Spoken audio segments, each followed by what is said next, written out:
त्याचा परिणाम आता 3-4 दिवसापासून गॅस सिलेंडर बंद झाले. तसेच जेणेकरून आता जे पर्यटक आपल्याकडं पुणे मुंबईला फिरण्यासाठी येतात, आता वॉटर पार्क असेल, लोणावळा असेल, खंडाळा, आता 12वीचे परीक्षा संपलेले आहेत. पर्यटकांची संख्याही आता ह्या महिन्यात तशी वाढते. पण झालं असं की आता पर्यटकांना पण माहिती आहे की आता जरी हॉटेलं जर चालू नसेल, जी बाहेरून येणारी असं ना आपले पुणे, महाराष्ट्र, बेंगलोर, कर्नाटक या साईडने जे पर्यटक येतात फिरण्यासाठी, तेही आता पर्यटक कमी झालेले आहेत. मग त्यामुळे हॉटेलचं आणि उद्यापासून तर गॅस आता आजच संपलेले आहेत. आता उद्यापासून चुली पेटतील. आजच आम्ही मटण आणि चिकन चुलीवरती पेटवलेलं आहे.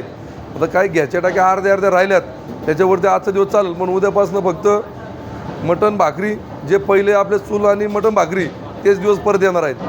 सरकारला काय आव्हान असेल? सरकारला आव्हान असं राहील की जेणेकरून लवकरात लवकर गॅसचा पुरवठा सुरळीत चालू करावा, एवढंच आव्हान राहील. आपलं नाव? अतुल वायकर, हॉटेल शिवराज. आता या परिस्थितीमध्ये चाललं, आम्हाला महिन्याला 50 लागत होते.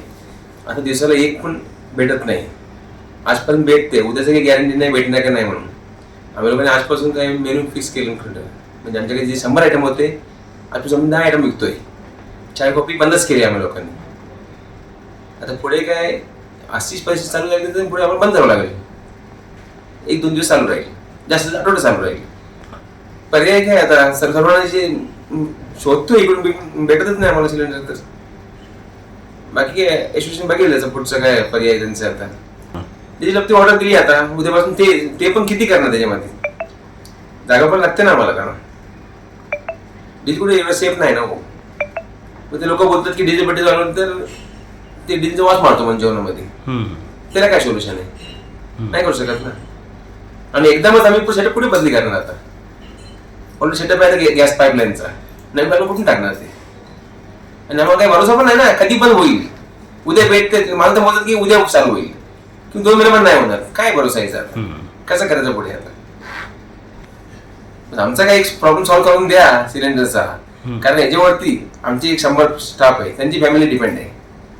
आम्ही एकटेच नाही ना, मालक कमवत नाही ना. मालक पुढे 10 फॅमिली आहे, 100 फॅमिली आहे.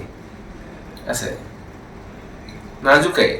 असं जास्तीत जास्त 8 दिवस चालेल, ते पण आयटम कमी करून. दुसरं काही ऑप्शन सरकार बघेल त्याच्यावरती. हॉटेल पुणे गेट मॅनेजर आहे विनोद शेट्टी म्हणून.